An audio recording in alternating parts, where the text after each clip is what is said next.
안녕하세요. 내일을 상상하라. 상상해 보지만 현실이 된다. 상상 현실의 휘렘입니다. 첫 시간인데요. 여러분 반갑습니다. 자, 첫 시간이니까 채널 소개를 먼저 해야겠죠. 상상 현실은 미래 이야기입니다. 여러분 상상한 현실이 되기 어렵다고 생각하시나요? 하지만 채널 상상 현실에서 하는 상상은 바로 현실이 됩니다. 제 능력을 최대한 동원해서 미래 현실에 최대한 근접한 상상을 한번 해보겠습니다. 이게 가능할까요? 가능합니다. 믿어주십시오. 그 다음에 중요한 게 있습니다. 현실이 되는 미래를 알았어. 그 다음 어떻게 해야 되죠? 대비죠. 어떻게 대비해야 하느냐가 또 중요한 화두가 되겠죠. 채널 상상 현실에서는 기회될 때마다 이런 말씀까지 전해보도록 하겠습니다. 이 영상이 마음에 드시면 구독과 좋아요를 꼭 눌러주시고요. 저희 채널 상상 현실과 함께 하시면 단순한 미래 예측이 아니라 현실이 되는 미래를 만나실 수 있을 겁니다. 이제 본론입니다. 첫 시간으로 일본을 선택했습니다. 일본의 미래에 대해 상상해보는 시간을 갖겠습니다. 그러면 우리의 미래에 대해서 먼저 하지 왜 일본부터 하느냐? 이유가 있습니다. 다음 해를 보면 그 이유를 알 수 있습니다. 오늘의 주제입니다. 일본은 살려면은 홋카이도로 가라. 이렇게 정해봤습니다. 이게 무슨 뜻일까요? 일본에서 홋카이도가 살기 좋으니 그쪽으로 이사를 가라는 얘기가 아닙니다. 그러면 뭘까요? 끝까지 들어보시면 해답이 나옵니다. 물론 이미 많이 알려진 내용일 수도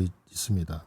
그래도 중간중간 중요한 포인트가 있으니 끝까지 들어봐 주시면 감사하겠습니다. 일본은 어떤 나라죠? 지진국이자 화산국입니다. 누구나 알고 있는 사실이지만 지진과 화산이 빈번히 일어나는 나라죠. 왜 이렇게 지진과 화산 활동이 많이 일어나느냐? 일본은 지진과 화산 활동으로 본다면 최악의 자연환경을 갖고 있는 나라죠. 여기가 일본인데요. 2개, 3개도 아니고 무려 4개의 판이 만나는 곳에 있는 나라입니다. 아주 드문 케이스죠. 판의 이런 안쪽보다는 판들이 서로 만나는 이 경계부에서 지진과 화산 활동이 많이 일어나는데요. 일본은 판들의 경계부에 있는 나라 정도가 아니라 무려 4개의 판이 만나는 곳에 있죠. 여기에다가 이곳의 판들은 이동 속도가 빠릅니다. 이 판의 이동 속도가 빠르면 더 강한 지진과 화산 활동이 빈번하게 일어나겠죠. 어느 정도로 움직일까요? 이 판과 이 판이 빠르게 움직이는데요. 1년에 한 6cm 정도 됩니다. 이게 1년에 6cm 그 정도밖에 안 돼. 이럴 수도 있겠지만 아주 거대한 땅이 6cm를 움직인다는 것은 엄청난 에너지가 동반되죠. 이게 10년, 20년, 50년, 100년 누적되면 여기에서 엄청난 에너지가 터져나옵니다. 자, 그럼 일본을 둘러싸고 있는 판들을 좀 더 자세히 볼까요? 유라시아판, 북미판, 태평양판, 필리핀판 이 4개 판이 이렇게 만나고 있는데요. 유라시아판과 북미판은 대륙판이고 태평양판과 필리핀판은 해양판이죠. 판이 이동하는 방향은 큰 판인 유라시아판이 이렇게 이동하고 있고 태평양판이 이쪽으로 이렇게 이동하고 있습니다.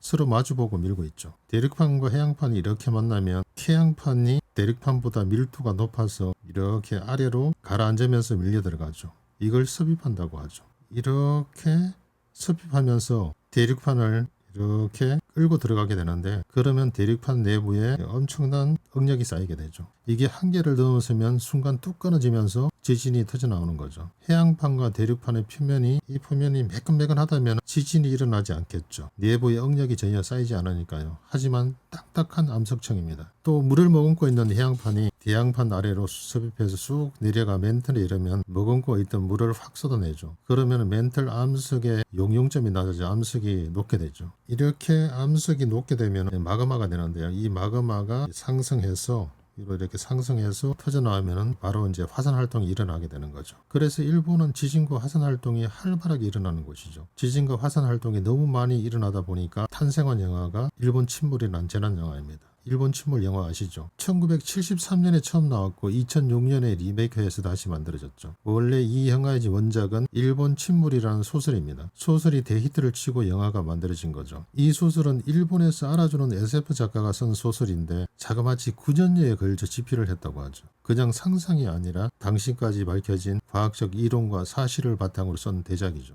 그런데 이 영화에서 일본이 침몰하는 이유는 해양판에 섭입하는 속도가 빨라져서 강도 10을 넘는 강진이 일어나고 일본 전역의 연쇄 지진과 연쇄 화산 폭발로 일본 열도가 침몰한다. 이런 내용입니다. 일본 침몰이라는 원작 소설은 그냥 나온 게 아니라 과학적인 이론과 사실을 바탕으로 9년에 걸쳐 쓰여진 대작이기 때문에 일본 침몰을 단순한 소설로 영화로만 볼 게 아니란 거죠. 그렇다면 일본 침몰에 대해 일본 정부와 전문가들 견해는 어떨까요? 일본에서 규모가 큰 대지진이 일어날 곳은 크게 3곳으로 나눠볼 수 있는데요. 이쪽 일본 해구, 치시마 해구 있는 쪽하고 이쪽 난카이 트로프 지역, 트로프는 해국이란 뜻이죠. 해구는 트렌치라고 하고요. 그리고 여기 가운데 일본 수도 동경 지역 이렇게 세 군데로 나눠볼 수 있습니다. 해구는 해양판이 섭입하면서 형성되는 건데 수심이 아주 깊죠. 이 위성 지도를 보면 확연히 드러나는데요. 이 지도에서 이 진한 부분이 바로 해구입니다. 이쪽 난카이 트로프도 원래는 해구인데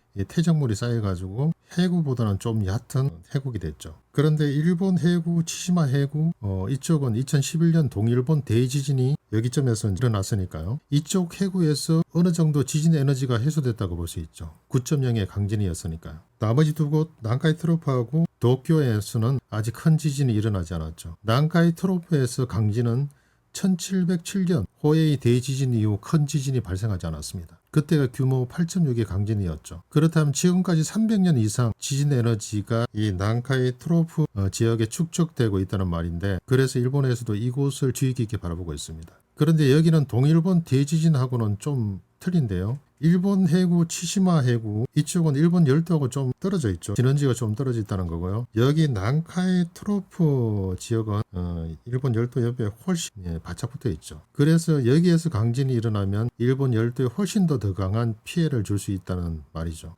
동경은 바로 도심 아래에서 터지는 거고요. 일본 국토교통성 재대책 지도를 보면은 최근에 만들어진 건데요. 난카이 트로프를 보게 되면은 난카이 트로프를 보게 되면은 30년 이내에 규모 8에서 9의 대규모 지진이 발생할 확률이 70%에서 80% 정도 된다. 이렇게 이제 예측을 하고 있고요. 이 동경의 수도 직하 지진은 30년 이내에 규모 7급 대규모 지진이 발생할 확률이 70% 정도 된다. 이렇게 예측하고 있죠. 70% 이상이면 30년 이내에 거의 일어난다. 이렇게 이제 볼 수 있는 거죠. 수도 직하 지진은 말 그대로 도쿄의 동부시마 아래에서 대규모 지진이 터지는 건데요. 가장 최근에 일어난 지진이 1923년에 일어난 간동 대지진이죠. 규모 8.0 정도 됩니다. 흥미로운 것은 도쿄 지역의 사무라이들이 일기를 썼는데요. 이 일기를 보게 되면 그걸 분석해 보면 약 70년마다 큰 지진이 이곳에서 발생한다는 것을 알 수 있습니다. 그러면 언제 또 큰 지진이 일어나야 되죠? 1923년에서 70년 뒤면 1993년이죠. 그런데 1993년에는 지진이 일어나지 않았죠. 지금까지도 도쿄 지역에서 직하 지진은 일어나지 않았습니다. 왜 그럴까요? 1923년에는 나무로 만든 집밖에 없었죠. 근데 지금은 뭐 고층 빌딩, 고층 건물이 꽉 들어차 있죠.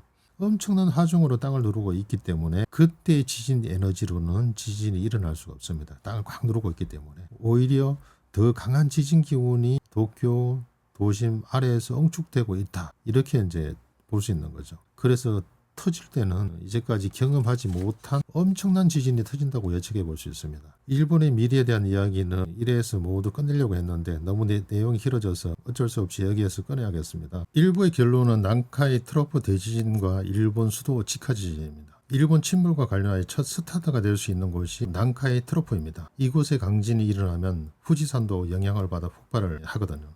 오늘의 결론입니다. 난카이 트로프에 강진이 일어나면 일본은 큰일 난다. 1의 결론은 2부에서 말씀드리겠습니다. 감사합니다. 이상 마치겠습니다. 상상을 깊이 하면 현실이 된다. 상상 현실의 피렘이었습니다. 다음 시간에 뵙겠습니다. 감사합니다.